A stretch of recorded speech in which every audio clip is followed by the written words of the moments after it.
Welcome to My Tech Opinion, episode 15. My name is Phil Edwards and I'm in Melbourne. And I'll be joined in a moment by my regular co-host in Perth, Shayne Johnston. In this episode, our feature topic will look at augmented, virtual and mixed reality. So let's get the show underway now.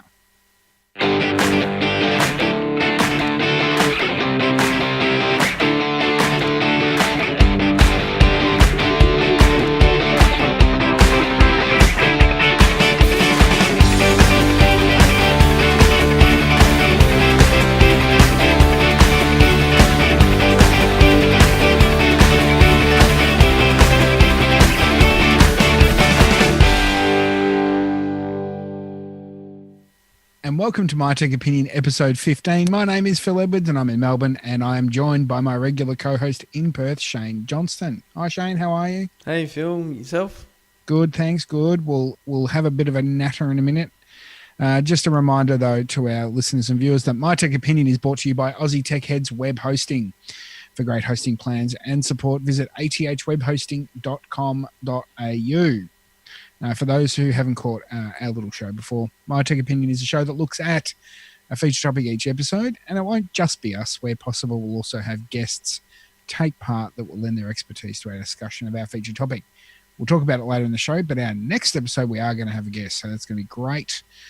That said, this episode is looking at virtual reality and its various permutations, such as mixed, augmented, what have you. And I'm going to ask, is it a gimmick? Because I reckon it is a bit, but there's some advantages to it. So anyway, we're going to get the show underway.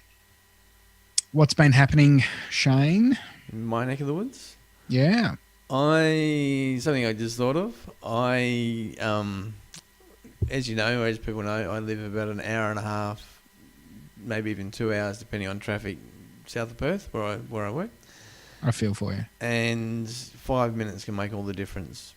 Whether absolutely. I get to work on time or I'm late. And usually it's the latter. And one of the people I work with live in Rockingham, which is like a suburb that is still south of Perth, but it's like a couple of suburbs north of Mandurah, where I am. Yep. And her recommendation was to go through Fremantle, which is, everyone knows, is the port city. It's where the Freo Dockers kind of hang out and everything. Yep. And I'm not really familiar with the area, so I use Google Maps to try and get around. Right. And I was, instead of normally being like 10 minutes late, I was an hour late, going this different way, listening to Google Maps. Right. Yeah. Okay, so you haven't been back through Fremantle again, I'm sure. No, well, I thought, do I go back that way again on the way home? I thought, nah, stuff it, I'll just go down the freeway. But tomorrow, I know where I went wrong, other than just generally listening to Google Maps. So tomorrow I'll give it another bash and I'll go the way I think I should go, no matter what the Google... Because when I kind of worked out where I was and I was lost and all that kind of stuff, and I thought, no, I know where I am now. Google Maps still tried to tell me to go left here and go left there. And I was like, no, I'm not doing that. Yeah, sometimes I reckon you got to avoid it. You just don't listen to Google Maps and just do your own thing. Yeah, someone was saying today that they were in, because they live in Busso, which is like in the southwest corner of them. And she said that she listened to Google Maps to try and get to an airport, but she didn't kind of clarify which airport it was. But it turned out that Google Maps took her to the wrong airport anyway. Right. So I don't know if they were, because in Melbourne you've got your Tullamarine and then you've got the one that Jetstar flying in and out of. Yeah, so we've got Tullamarine and then we have Avalon. But Avalon, doesn't do a lot of flights. And the flights that they do are Jetstar. Yep. But that said, most of Jetstar flights go out of the Melbourne Tullamarine Airport anyway, because no one wants to go to Avalon. The only people who want to go to Avalon Airport are people who live in Geelong, because it's closer to Geelong than Melbourne Airport is. Oh, okay. So the problem is that Avalon Airport is on the side of the city that has the least amount of population. So where I live, on the eastern side of the city, the centre of Melbourne, population-wise, is probably not far from where I live. Yep. But it's like an hour drive to Avalon with no traffic. Oh, right. So I prefer to go to Tullamarine anyway. But, However, if they built an airport out this side of town, I'd be happy. Yeah. But that ain't going to happen anytime soon. Yes, well, I'll tell you about my week or so since our last episode in a couple of minutes' time. You psych yourself up for it. Oh, yeah, I know. In the news, Telstra announced since our last episode that they're going to split the company into two and cut not one, not two, but 8,000 jobs. And most of them are going to be in middle management. It's called the Telstra 2022 Initiative. The company will set up a separate infrastructure company that will have a value of about $11 billion, and it would be spun out in the future.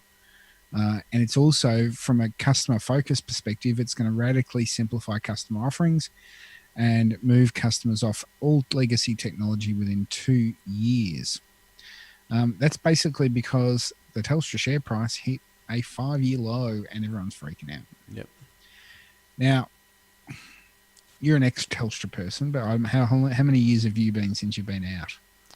Well, because I went back. So I was originally kicked out in 2004, got redundancy.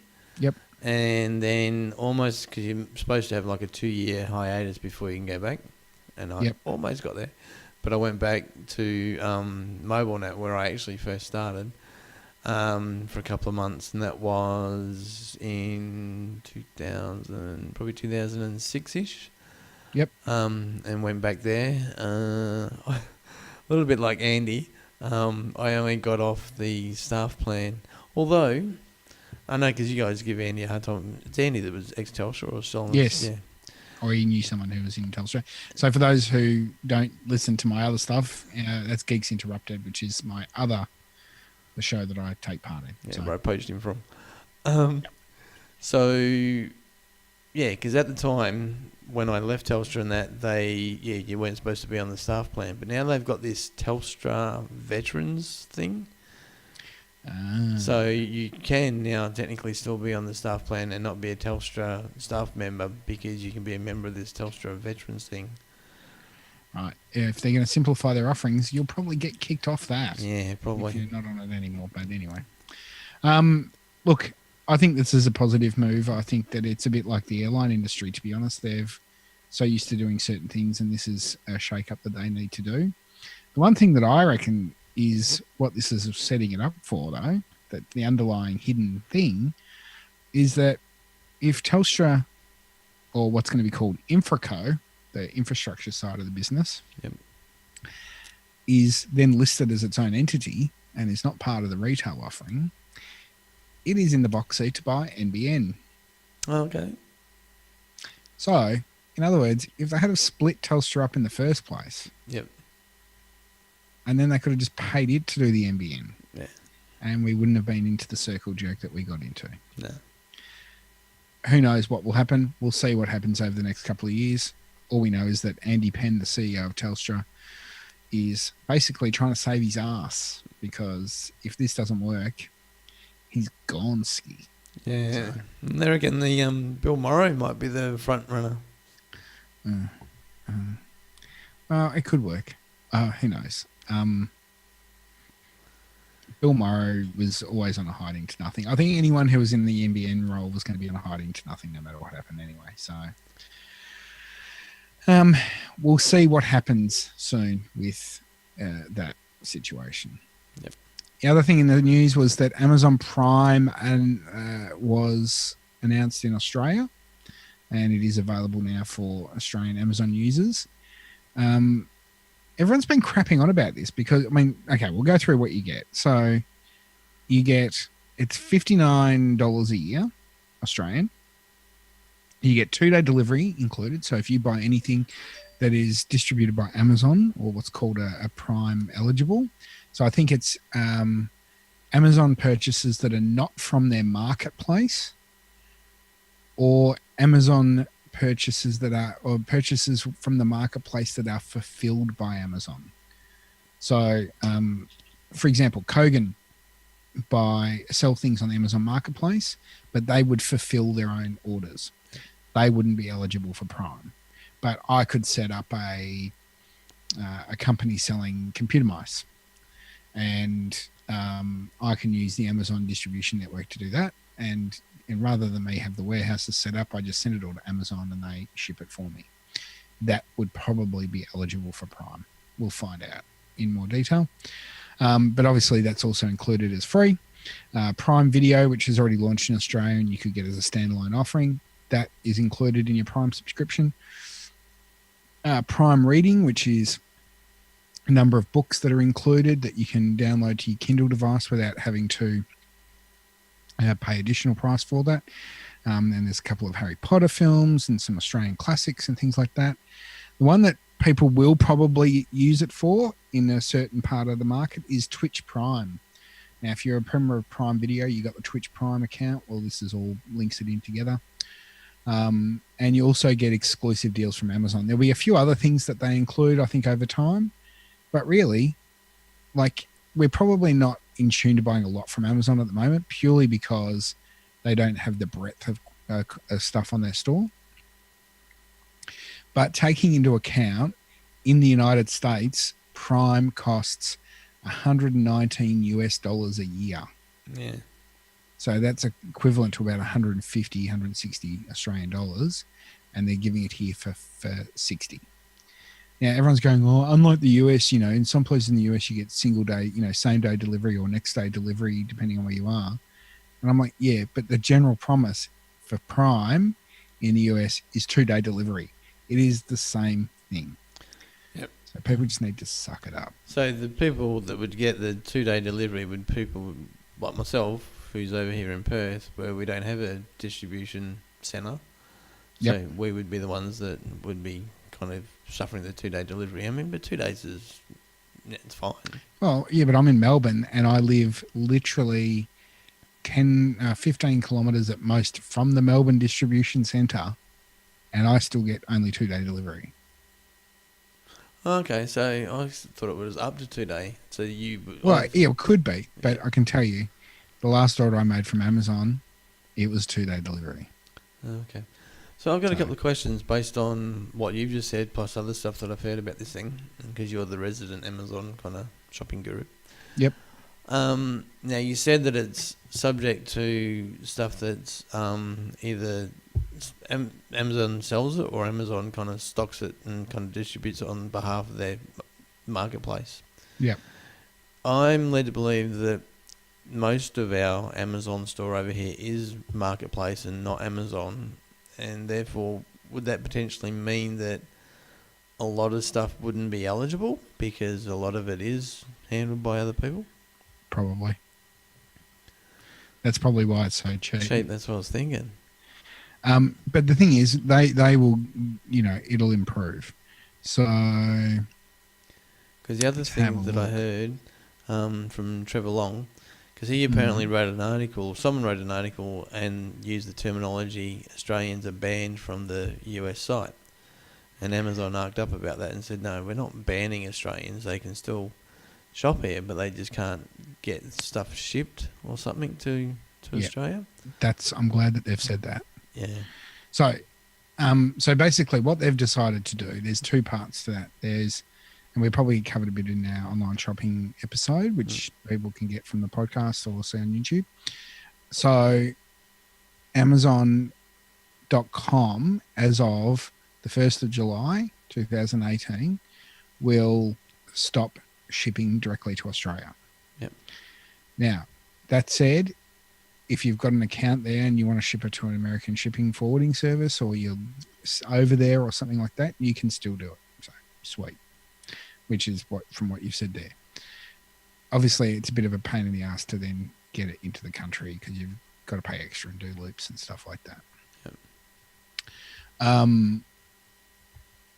However, Amazon.com.au has now opened up a global shipping part of their store.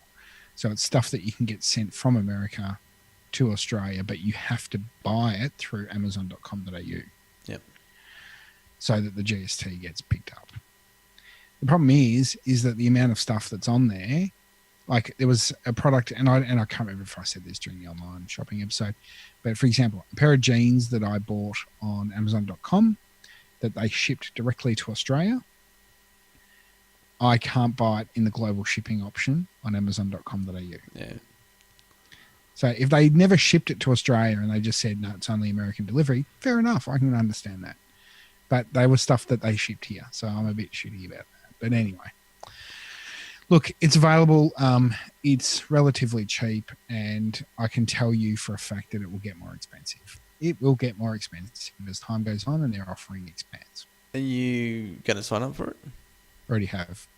So I've got an Amazon account for my audiobooks. Yep. And I've also got an Amazon account, and I think it's a different account for things like, it's not active at the moment because I hadn't used it for a while, but there is kind of like a online shopping kind of portal thing on our website where it's run by Amazon. That's a different account. Now, I'm led to believe that I think both of those are American kind of accounts or American sign-ups. Am I going to run into problems? Good question.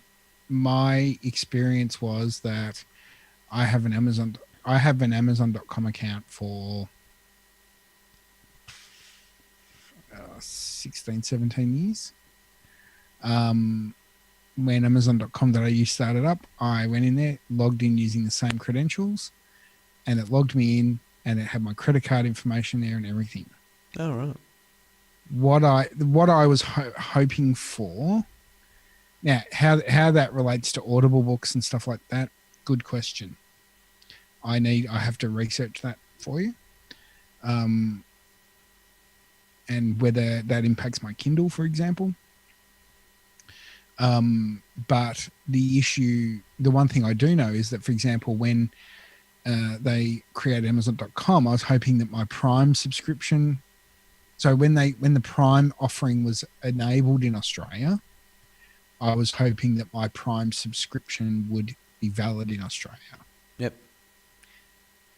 But I'm getting a little message on the screen, but that's okay. It's getting there.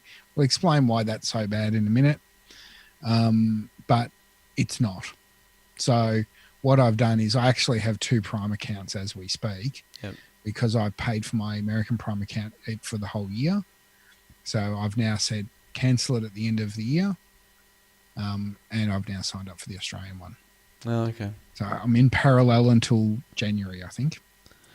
And then it'll stop. So, because I rarely buy stuff at all, let alone buy stuff online. Yep.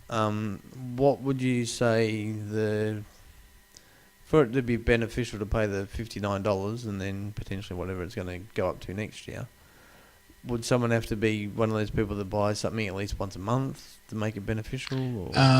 I think the figure was if you base it purely on free shipping, that the figure was about 10 purchases a year. Oh, okay. So about one a month. Yep. Now, you then factor into it Amazon Prime Video. Yep. So I think that for Prime Video, if you were subscribing to that, you were paying about $5 a month. And then if you're a Twitch user, I think it's actually cheaper to do it like that. Do it through Prime. If you want to be a Twitch Prime user, I should say. Yep. So when you factor in all the different things that you get, if you like reading and download books to a Kindle, well, then there's some advantages there too. So you got to look at it together. It's obviously, you can say it's so popular in the United States, 90 million households have it. Mm. So you can see where it's heading. Now, when they start doing grocery and, things like that, it'll become more valuable. So yep. We'll see how it goes. But I think that because it's a limited product at the moment is the reason why they've offered it at a cheaper price. Yep. Okay. But yeah, and the other thing is, if you've got a Echo Dot, any other Alexa device, you can do Audible shopping directly off it too. So, what's her name? I'm not going to say it. Can you order me a couple of USB cables? Things like that. And then they've got the buttons in the America as well, where it's programmed for a product and you might have it on your fridge or you might have it on your washing machine so that when you run out of um, washing powder, you just press it and it'll automatically order from Amazon. Yeah. Now, because you've got Prime and free shipping, you're not going to bundle things together. You just go, oh, send it. Yeah. Yeah. I'll buy that one can of Coke. Yeah, well, you can. Yeah.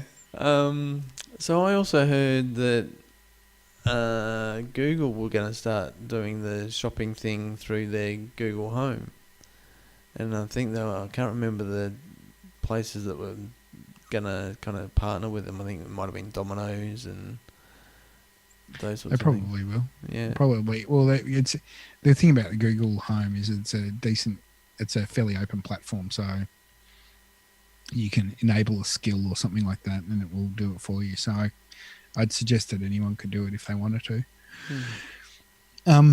But whereas Amazon's directed primarily to the Amazon store, it's all about them shopping, and it's like, well, why would you have an Echo in the why would you have an Amazon Echo in the bathroom? Well, you can order more razor blades or shaving cream, or toothpaste. You can stand in the shower or do whatever you. Oh, I need more toilet paper because I've just run out. Anyway, so look, I'm sure we'll talk about it as more things arrive. I know that the Sydney distribution centre for Amazon.com.au is going to be opening soon enough, so they will start to continue to expand their products. So. Have they got their own transportation mob, or are they using DHL, or are they using... In Australia, they use Fastway. Oh, really? Awesome. I'm going to fast... Pardon? I was going to get a Fastway guy that actually lives around the corner. Look, no dispersions on him. Yeah. But I think that they're actually quite good for Amazon stuff because it's a big contract. So... Yeah. Last thing in before we get in underway, because we've still been crapping on for 20 minutes before we've even got to our feature topic. You noted in the show notes, Shayne, that you said Phil's NBN is here.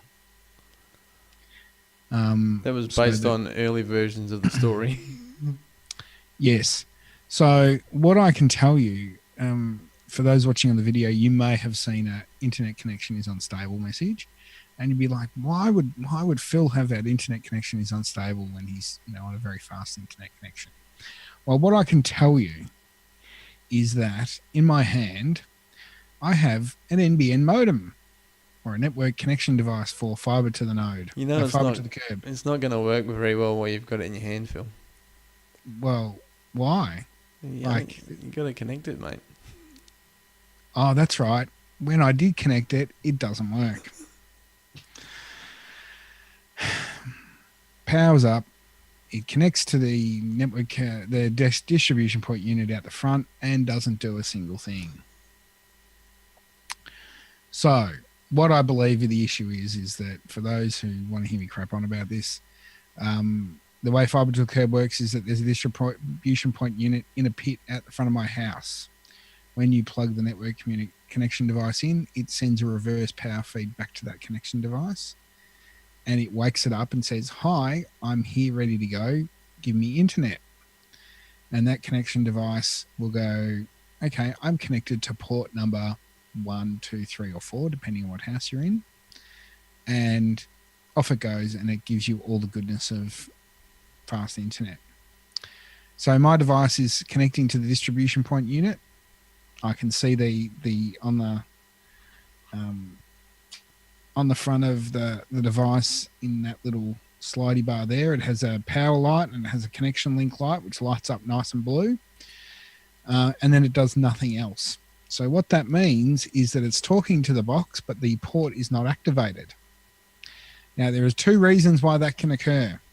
Number one, you don't have an active NBN service, or number two, the person who installed the device out the front connected my phone line into the wrong port. So they've said activate port 1, but mine's connected into port 3. So, do you know whether any of the other houses that are hanging off that device are all also being stuffed around? No, I don't.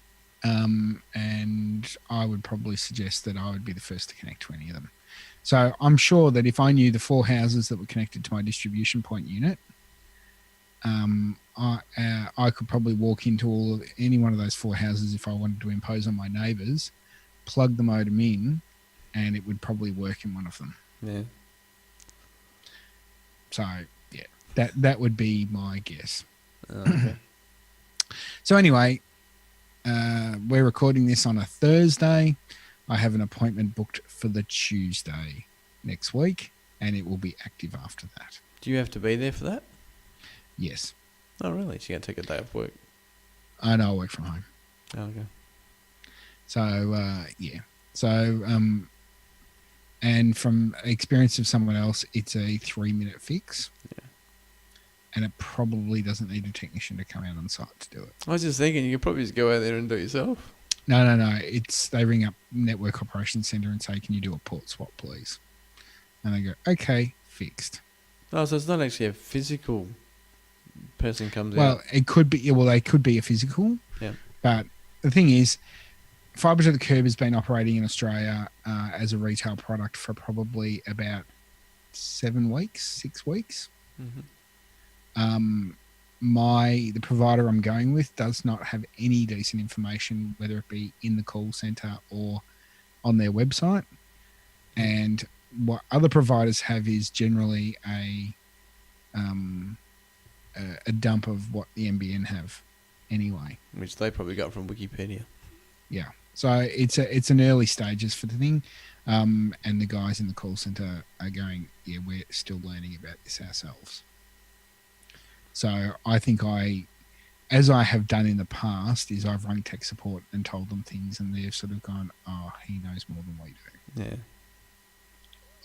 So yeah, it's good. So hopefully in probably not our next episode, but the episode after, we will have nice clear vision. It'll be great.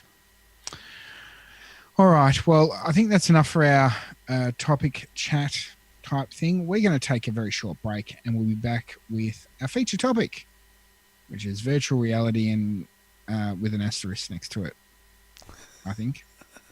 You are listening and watching to My Tech Opinion. We'll be back in a moment.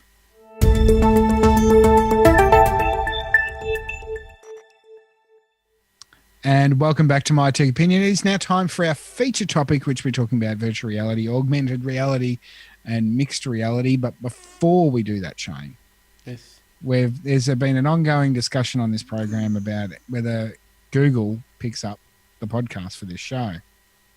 And I think the problem is that our name is similar to other shows. So there's common words like opinion and things like that. Yep.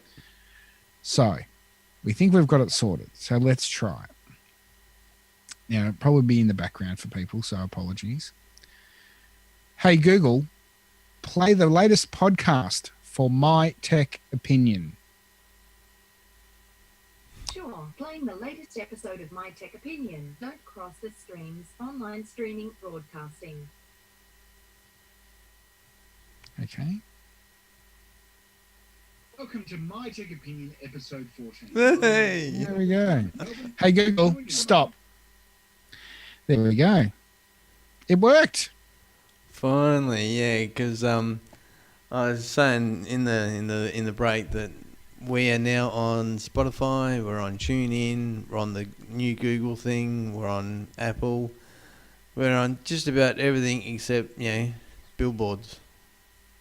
I don't know if you need to see us on billboards. I don't think it's a good idea. Yeah, we can arrange it. We need a bigger billboard for me. But anyway. Feature topic. We decided to talk about virtual reality, and to be perfectly honest, this is one topic that I don't know a lot about. I have an opinion about it, which is funny because this show's called My Tech Opinion, which is good. That's all you need. Yeah, we don't need research. We just need an opinion. Yep. It can be wrong, Kill everyone.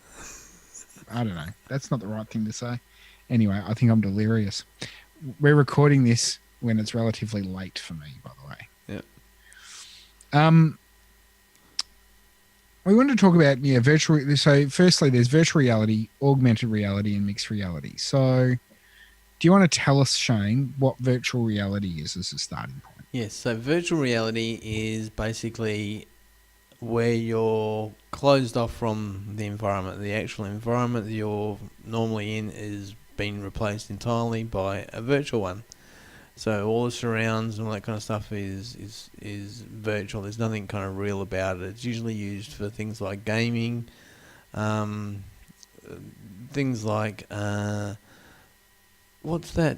There was a thing years ago called Second Life. That wasn't a Yep. virtual reality kind of thing, but it's the same sort of thing. There's been other things that have kind of branched off from that have been a more virtual reality kind of world. That movie that was recently on the Steven Spielberg movie, Ready Ready Player Player One, yeah, all that was around virtual reality, and it's essentially you're immersed into a different environment other than the one that than the one that you're physically in. The other things that you can get used for, other than gaming, are things like tourism or experiences like holidays. Instead of physically going to the Grand Canyon, you could put on a virtual reality headset, and you could experience places like the Grand Canyon or Paris or New York or London or those sorts of things. And if the content has been produced with a 3D camera, then obviously that experience is even going to be more immersive because you can kind of turn your head and look behind you and all that kind of stuff. So some products that are available now for virtual reality, at varying levels. So some of these work, but they're obviously not as immersive as others. There's like Google Cardboard, which was Google's lovely cardboard glasses that you dropped a mobile phone into. And then there was the Samsung Gear VR, which I think was a plastic headset that you dropped your mobile phone into. Was that right? Yeah. Then you've got the HTC Vive, which is an all-in-one unit. The Oculus Rift, the Oculus Go, which was a smaller unit. Some products from Acer, a Lenovo Explorer, which I think was a phone one too. Well, it says no quarter phone, but anyway. And then there's also the PlayStation VR, which was available for the PlayStation 4 console.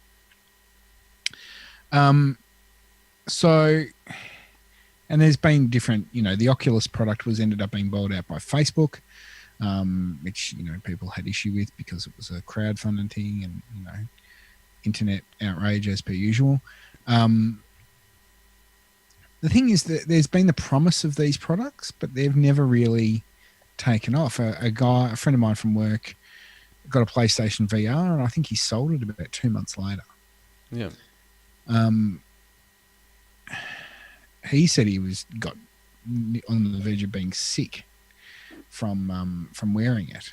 Can happen. But they haven't really taken off, and I don't know that. I think the better ones are expensive. Yep. From a consumer perspective. And you need to be tethered to a computer usually. Yeah. And the other side of it is that the screen quality in them, while they're immersive, you're effectively looking at a screen really close up. You're looking at if you get your mobile phone and put it up to your face, which is going to really look good on our video. Come on our new phone. So, yeah, it's harder to you've got to have glasses in there to focus and what have you. But, you start to see the pixels and things like that. So, sometimes the screen resolution of a screen in front of you is probably better than what you're seeing in those units. And they cost a fortune. So I've got a prop with me. So this thing is the Google Daydream. Right. I've never used it. It came with the Google Pixel that I bought. It was just a thing that Google threw in. The idea behind it is that you would put your phone into this little flappy thing. So it's got to be a fairly powerful phone like the Pixel or the Samsungs or the latest HTC. It needs to effectively what Apple calling them the not the Pixel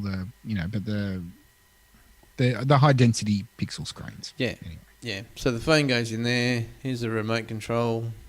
That you can kind of use to, if it's a game or whatever that you're playing. That's the idea of it. This is, like I said, Google kind of included it as part of the phone package. So this would probably be one of those ones that people would probably potentially suffer the nausea with. I think the issue with that is that the refresh rate or the frame rate isn't high enough.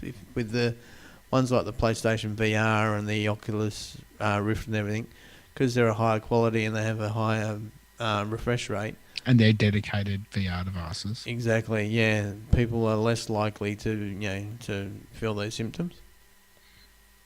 Yep. One example of that I know of that's in Melbourne and Brisbane in Australia that, and I really want to go down there, but I haven't had a chance to yet. There's a place that have developed a product called Zero Latency VR. So if you look at zerolatencyvr.com, they've got a unit which I think uses the Oculus, but you have a PC strapped to your back, and you can do like zombie shoot 'em up games and things like that. But they have a warehouse space that's designed for immersive VR. So you walk around with headphones, the glasses on there, the thing strapped to your back, and it maps where you're walking and things like that, and your map reacts to it, which is pretty cool. Wow. That's it's in a gaming perspective, but that's where you can see, okay, there's some cool stuff going with that. And then you pair that to, and see, I think that the issue at the moment is hardware. I think part of it's hardware because VR we look at the Google Daydream that you just brought up right through to the Oculus Rift and things like that. There's cost, Yeah. But they're also a very insular solo experience. Yep. It's not a sharing thing. So you don't sit there and play a game with someone else. You're playing there by yourself. Now, admittedly, in the zero latency VR, you've got multiple units connected together, so you can play with your friends and things like that. I think they can have up to 8 people in the game, but you get the point that it's still a very, closed off thing. And I think there is, as much as it could be a nerd sitting there playing with his PlayStation controller, there's still a element of social aspect to it. Yep.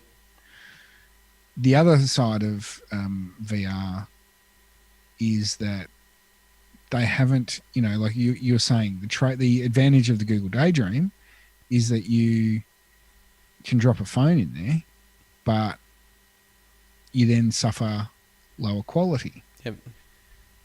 You have a dedicated piece of hardware. It's better, but then it's more expensive. Mm-hmm. And then you start getting into the zero latency sort of world where you're then strapping a PC to your back. Yep. Now, the PCs have got better. I mean, if you look at now, the Intel have a Hades Canyon NUC available that is a 4K gaming machine that is very small. It's probably, about the same size as that NBN modem, slightly different shape, but still. But that's a full core gaming machine. Now, have a battery and that strapped to your back is actually quite light. Mm-hmm. But it's still, you're not going to walk the streets in it because you're going to look like a dickhead. Yeah. So, I can see that there's some advantages, but there's still that resistance. However, what you've put in the notes, which was talking about things like, potential construction training, or there's an article I was reading talking about construction training in construction or military purposes and things like that. You can actually see it as a training tool and a learning tool. So there's some cool uses for it that way. And I think that's where virtual reality will probably sit in the gaming and probably the professional type space. I think we mentioned this last week. Yep. But if we didn't, I'm going to mention it again. E3, the big players at E3 didn't talk about virtual reality at all. So yeah, your Microsofts, your Sonys, all that kind of thing didn't talk about it at all. Microsoft don't even go to E3 anymore, I don't think. And Even as an Xbox person, yeah, I think a they lot have of their own them, event. they have. It might be Microsoft. I know that a couple of them have their own event that's parallel. So it's Right. like it's not part of E3, but it's like across the road kind of thing. Yep. So it's, it's close enough, but still separate. So yeah, and I think I just don't think that they've been selling the products, particularly like the PlayStation VR should have been the big key thing there, and I don't think it's taken off. And you don't see. I mean, I go through for PlayStation games at JB and retailers, and there's hardly any of them require VR. Yeah. Some of them have it as an option, but really, not really. We'll continue to look at the other types. So the next part of it is there's augmented reality, and this is the one that I think has the most potential. Yep. So I'll read this one. Augmented reality is an interactive experience of real-world environment where elements are augmented by computer-generated perceptual information, sometimes across multiple sensory modalities, including visual, auditory, haptic, this word, somatosensory. Don't even know what that is. Sounds like you're comatose or something. And olfactory, which is smell. The overlaid sensory information can be constructive, i.e. additive to the natural environment, or destructive, masking of the natural environment, is seamlessly interwoven with the physical world that it's perceived and is an immersive experience aspect of the real environment. In this way, augmented reality alters one's ongoing perception of a real-world environment, whereas virtual reality completely replaces the user's real-world environment with a simulated one. So, probably the best example of augmented reality of the last few years is Pokemon Go. They've revamped that, and they're relaunching it. Yeah, and they're doing a Jurassic Park version as well, I think. Right. So, and that was based on, what was the game it was based on that was originally Android only? It was, there was another game and I can't remember it, and the Android fanboys will be screaming at the TV. Yeah, but it was a similar sort of game that their same company redid, but as a Pokemon Go, and then Pokemon Go went nuts. So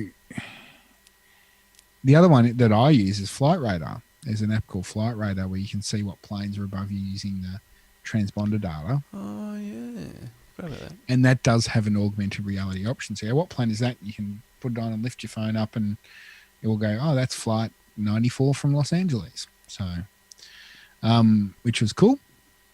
And then,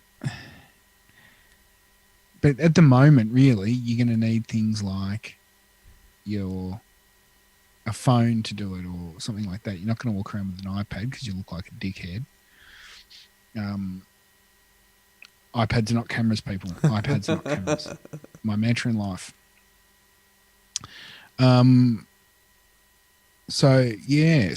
mobile phones are probably the biggest one now. The other one you mentioned, which is really, it's more of a developer tool at the moment, is Microsoft HoloLens. Yep. Which looks promising, but still it looks like you've got a apparatus strapped to your head. And the other one, which is no longer available, is Google Glass. Yeah. We'll talk about Google Glass in a moment. And Google Glass wasn't doing a full augmented reality. It was more about having a prism that sat to the corner of your eye that would display information. So if you're walking somewhere, it could overlay. I know Telstra developed one for their AFL app so that, if you're watching the football, it could have the score like you see on the TV. You have the score at the top corner of your screen. Yep.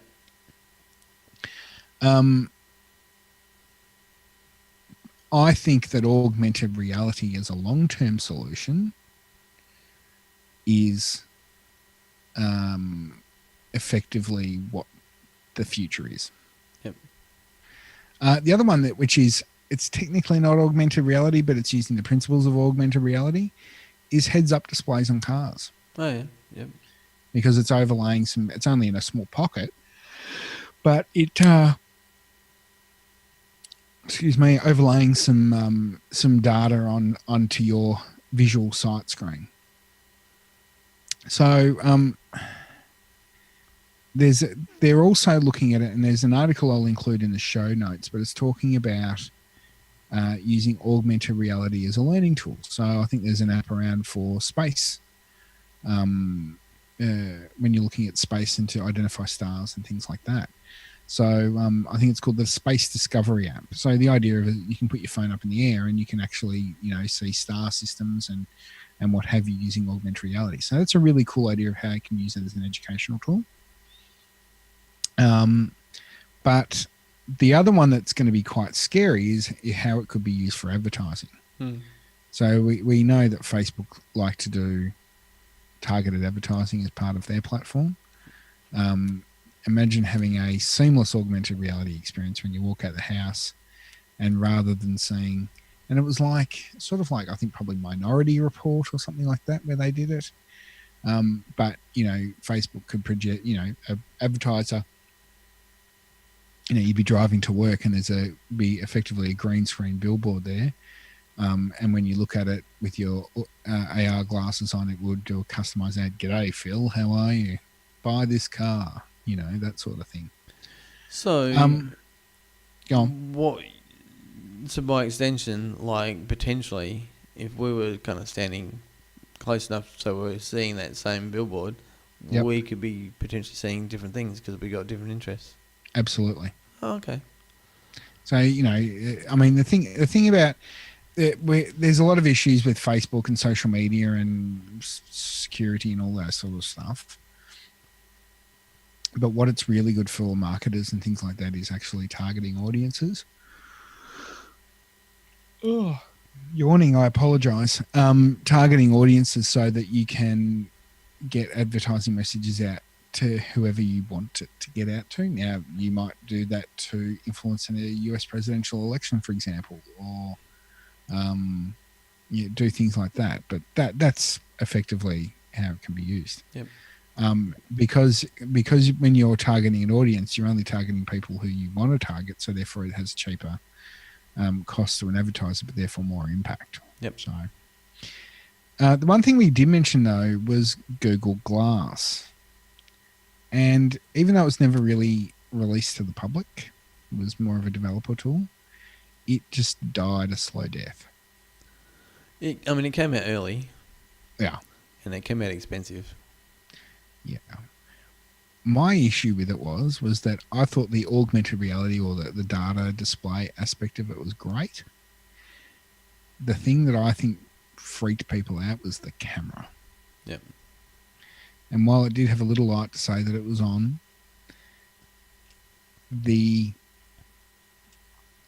when you're out and you take a photo of something with your phone, you lift your phone up and you lift your phone up and it's obvious, and you hang on, we'll try that again. Why didn't that not work? Hang on. Let's try that and see if I can be obvious.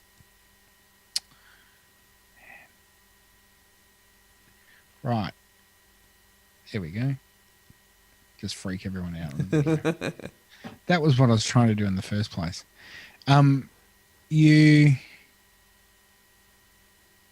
What you do is you're being obvious about what you're doing.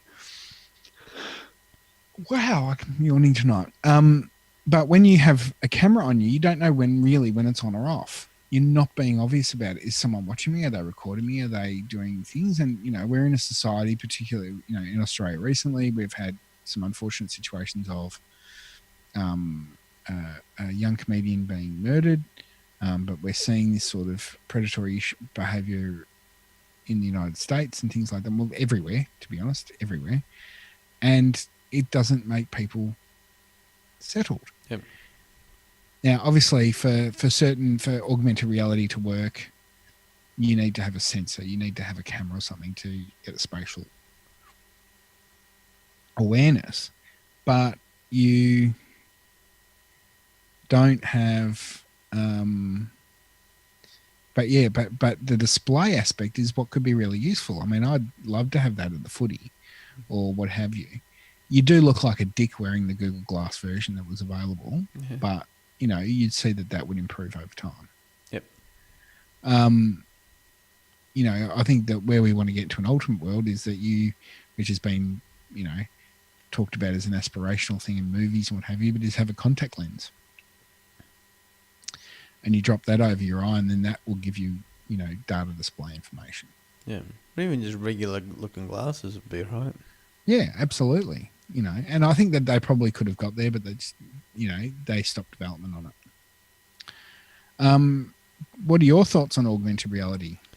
Yeah, it's definitely probably the thing that's going to kick on compared to, say, virtual reality. The other thing that, we've kind of touched on it with the sports broadcasting, where they might kind of overlay the stats of whatever game you're on. You could be like looking at a particular player who may or may not even be involved in the action, but still kind of get the stats on the player. Advertising we've kind of touched on. There is, we haven't kind of gone on to mixed reality yet, but mixed reality and augmented reality kind of can be terms that can be kind of switched around. But I think the difference is with augmented reality, you can't affect the thing that's augmented. It's like a static thing that it's kind of overlaid over the top of the virtual world, and you can't do anything to affect that. It's not like you can say the stats of the footy game that you're watching are displayed in front of you. It's not like you can kind of touch the where it is kind of visually for you and kind of scroll through the list of things. You can't actually affect it. Whereas something like, say, mixed reality, but the thing we'll move on to, you can actually interact with the artificial thing that's in front of you. Absolutely. And you're right about the whole static and fixed thing. I remember, and this is not really mixed reality, but it was an early version that I saw, was that many years ago, the first time I went to the United States, Nike had a thing in store where they had a projector going down onto a white square on the floor when you walk in the store, and it had a sensor. So it might have had a soccer ball bouncing around, and when you moved your foot over it, it would kick the ball. Oh, right. How cool. So you kick it along the little square on the ground. So, that's an early version of it, and obviously it's improved. Yeah. We'll go on to mixed reality, and then we'll sort of combine them together.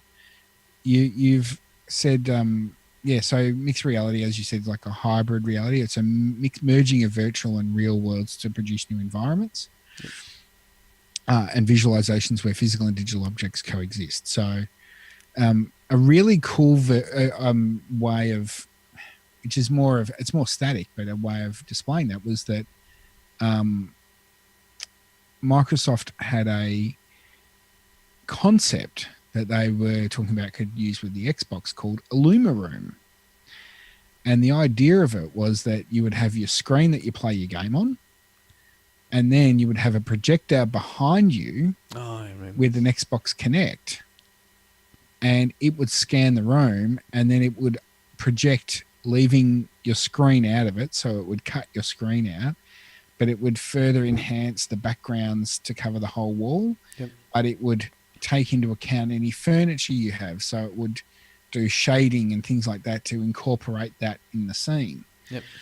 So now, obviously, mixed reality goes to the next step of saying, well, you might have that projection, but if you go and touch something like I talked about in that Nike example, that you can interact with it. You might have a picture of a chair or something like that, and you tap on it, and it will give you the price and where you can buy it from. Yep. Things like that. So, go on. I was going to say the most recent example of mixed reality, although they refer to it as augmented reality, is during the recent keynote for Apple and the iOS 12 launch, because that's introduced a lot of augmented reality. But the game that they showed was where you had you using your iPad as like a slingshot, and you were knocking those. You were based on what you were doing with your iPad.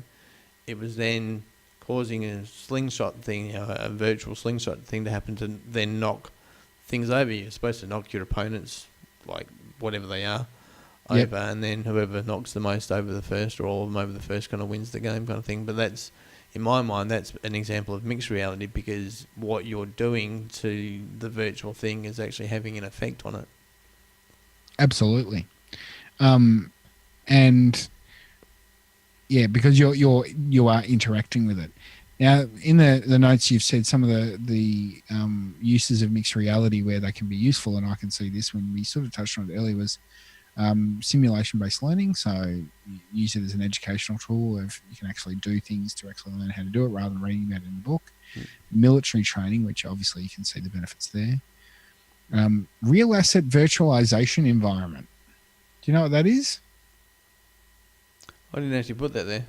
Okay. That was an addition by you, was it? No. Have we been hacked? No, that's all right. Remote working. So obviously you can do things when you're not on site. Healthcare, which, you know, this was supposed to be a long-term part of the promise of the NBN. You could have diagnosis from wherever you are and things like that. But, you know, I think that there's still some value in that. And of course, aviation. Now, aviation is an interesting one because we sort of actually have that going. Yeah. And that's with drones. Now, whether that's the consumer drones where you can get the goggles, Yep. or military drones. So the pilot sits in a chair with the cameras going, and it's like they're flying the real thing, but they're sitting in an office building somewhere in Chicago or something like that. Yep. So, yeah, that's probably mixed reality in a different way, that they're controlling something for real in a virtual environment rather than controlling something in a virtual environment with something real, if that makes sense. I think it also refers to just your normal kind of flight simulators for, like, you know, pilot training and all that kind of stuff as well. And I think the healthcare one is more like, so like a surgeon might be able to go through a number of times an operation in a virtual / augmented / mixed environment versus doing it on the patient. So he obviously goes through the operation based on the patient, like, you know, so they'll take measurements and all that kind of stuff. So they've got like a augmented or a virtual view of the patient's, you know, whatever it is, organ or whatever it is that they're operating on. Yep. But he can do like a practice run. So when it comes to actually doing it on the patient, he's done it a number of times, and it's obviously going to be easier, you know, when he gets to do the real thing. Absolutely. Now, we've looked at the three standard types of AR, VR, MR. Yep. I think we can clearly see the benefits in what you exactly just talked about, which is, you know, healthcare and aviation, things like that. Do you think that VR from a consumer level, so we're seeing that in a pro level, but if we're looking at a consumer level, do you think it's a waste of time right now? If I had to pick one, I would go with probably, well, like I said before, yeah, the mixed and the augmented. You can kind of, there's a lot of crossover. So I'd probably go the augmented / mixed over virtual, because virtual is, it was a little bit like 3D. You know, it got off to a flyer and then kind of petered out within a couple of years. Yeah. 3D. I've got a 3D TV. I put the glasses on once and watched the first 10 minutes of Gravity. Yeah. And took them off because I was going to be sick. It's actually too close in a home environment. But anyway. Even out of cinema, I mean, when you have the choice of going to watch a 3D movie or the same movie in 2D, do you go 3D or do you go 2D? My policy is, if I know a film's been filmed in 3D, it's actually been produced in 3D, I will go and see it in 3D. Okay. If it is 2D converted into 3D, I will not see it in 3D. All right. So, example, Avatar. That was filmed and rendered in 3D. Yep. An Avengers film, wouldn't bother. All 2D, upscaled. All right. and the other one was, and this was Gravity was the one I mentioned before. That's an interesting one. So Gravity, all of the live action filming was done in 2D. However, when they did all the special effects, which were a lot in that film, they were all created in 3D. All right. So you could class that as a 3D film. Yep. There's a website called 3D or Not 3D, and you can look it up and find stuff out there. So to say what's valid and what's not. Yep. So yeah. Look, if we look at Ready Player One, good example, the movie Ready Player One, it obviously, depending on how much money you've got, you've got your goggles and you've got, suits that you can wear that give you, sensory experiences and things like that. I think that when we get to a point where that could be an option, then it starts to become real. I think that you're telling, for virtual reality, you're saying, all right, here's this immersive experience that you can put your head into and you can turn your head and you can do all this sort of stuff. But then the only sense that you're getting feedback on is sight. Yep. You're not getting touch. You're not getting, oh yeah, you can go on a tour of the Grand Canyon, but can you smell the fresh air? Can you, like there's those elements to it that you're not getting that experience for. So I think that we're a long way off from it being mainstream. And even then, I think it's going to be limited for a long period of time because people are, I think that there's, even though we're, the hipsters are going to walk around with a smartphone, there's a movement back to old school stuff. Yep. Vinyl's selling more than, vinyl made more profit for record companies than Spotify and Apple Music and streaming services did last year. Oh, wow. Where we're in a situation where people are craving physicality of things. The excitement of buying a record and looking at the artwork and reading the lyrics and the liner notes and things like that, as opposed to pressing play on a phone and getting access to everything you want. That doesn't mean that there's not a market for both. Yeah. But there's that people want that tactile response, and that virtual reality doesn't give you that. Yeah. It's going to be great for other things, but from a personal consumer experience, they want to touch something. Mm-hmm. That's why Apple mobile phones are made of glass or they're made of stainless steel, because they feel like something. We've seen that the plastic, phones, like even the pixels are glass and that sort of thing now, because that's a tactile experience and that's what people want. Augmented reality, so that's virtual reality. Augmented reality, as we've said, I think that my personal opinion is that's where the market is. Yep. How do you enhance a tactile experience? Mm-hmm. And having that idea of having the glasses where you can, have your directions in the corner of your eye. They've tried that with a wearable of an Apple Watch or the Fitbit watches and things like that. They've been successful because they don't make you look like a dick. Yep. But a Google Glass does. Yep. So when they can fix that sort of issue out, then I think we'll see it take off.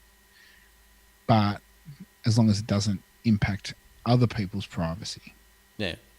And that was one of the concerns with the Google Glass. And I know that, look, I work in government, and I know that there was someone who may have had a pair, and we were concerned about them using it at work, because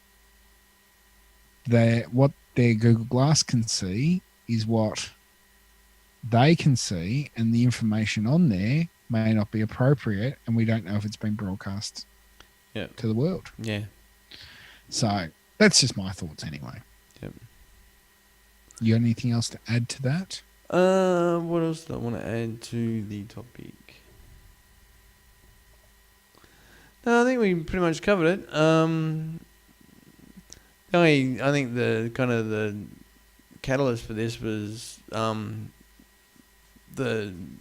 episode of the Screensavers I was on week before last was all around virtual reality, and I was trying to potentially implement it as a service that we offer where I work, and I need to have conversations around that.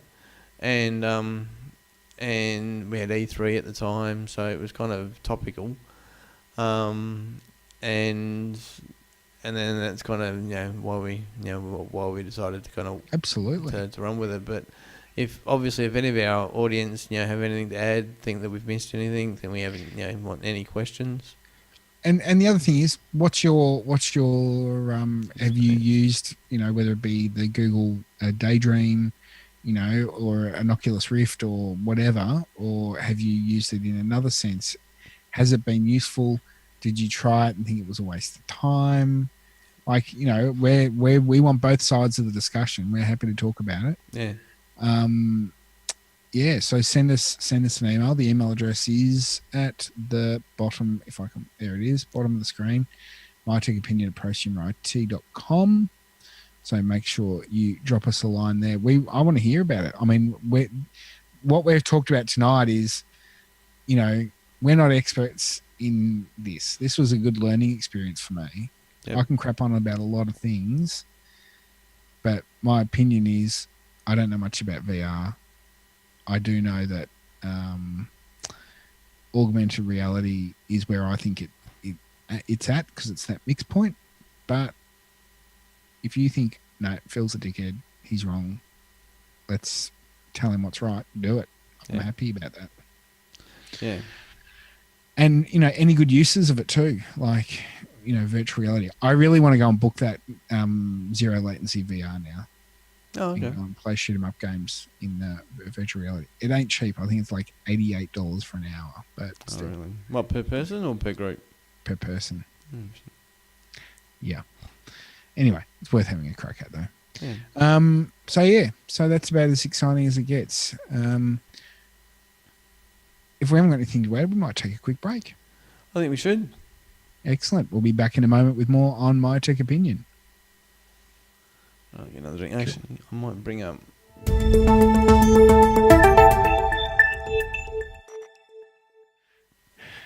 And welcome back to My Tech Opinion. We're finishing the show up for this episode.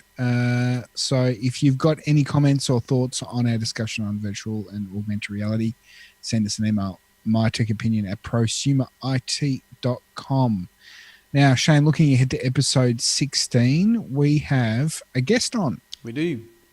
And who have we got? We have got a guy called Stephen Cooper, or he also goes by the moniker of Developer Steve. He's cool. He's a developer, obviously.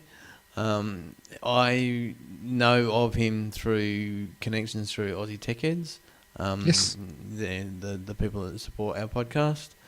He's currently working. He's what's called an evangelist for Telstra. So he goes and talks to other developers about what Telstra can offer them, and the products that Telstra have that developers can kind of build on and that kind of thing. Same sort of thing that an Apple might do or a Microsoft might do. Companies that he's worked for in the past, just off the top of my head, small companies like PayPal, small companies like Xero, the online accounting firm. Again, he was an evangelist for those people, where he would go out and talk to other developers. He's what's called a full stack developer, so he does a bit of web developing, front end, back end, databases, does app development, does a bit of everything. He's involved in community events like hackathons. He's currently I think he's in your part of the world. He's currently in Melbourne, but he's lived in Sydney and on the Gold Coast. Cool. I think when he was with PayPal, he was still based in Australia. What else has he done? So it's just a matter of he'll be on and we can chat to him about how to get into being a developer. Whether do you need the uni degree? Can you just go online and learn it? What are the best languages? We'll ask the controversial question like, what's your favourite language? That kind of thing. So it should be good. Oh, we're going to find out more from Steve on our next episode of My Tech Opinion. If you've got any questions for him, send it through to mytechopinion@prosumerit.com. So that's it for the show. Yes. Just wanted to thank Aussie Tech Heads Web Hosting for their support, athwebhosting.com.au for hosting for great value hosting plans and support. ATH Web Hosting. There you go. Now, remember, you can also contact us through the usual methods. As you can see, our email address is at the bottom. And there's also the website, prosumerit.com/MTO. So there you go. Yes, we actually had an extra couple of subscribers since our last episode. Awesome. Should have made a note of who they were, but I think there was an extra 2 at the YouTube channel. And then the guy Mike Foster, I think it is, he's a regular kind of liker and retweeter of the tweets that we send out about the episodes and news. Yeah, so the community involvement is important. That's good. I mean, I'm glad people are listening. Remember, on the Google Podcast app or the Apple Podcasts, leave a review because it also helps us get noticed. Make sure it's a good one too. I hope so. And now you can talk to your Google Home and find us. Absolutely. Just remember saying podcast, then my tech opinion. Because there's another show that it was like, can you play my tech opinion? And it was like, playing my, blah, blah, blah, blah, blah. But anyway, whatever it came out with. Second opinion or something. Yeah. So that's it. All of our addresses will show up on the screen at the end of the show, so make sure you do that. Until episode 16, though, my name's been Phil Edwards, and in Perth I've got... Shayne Johnson. Excellent. We'll see you all next time, everyone. Bye. Bye.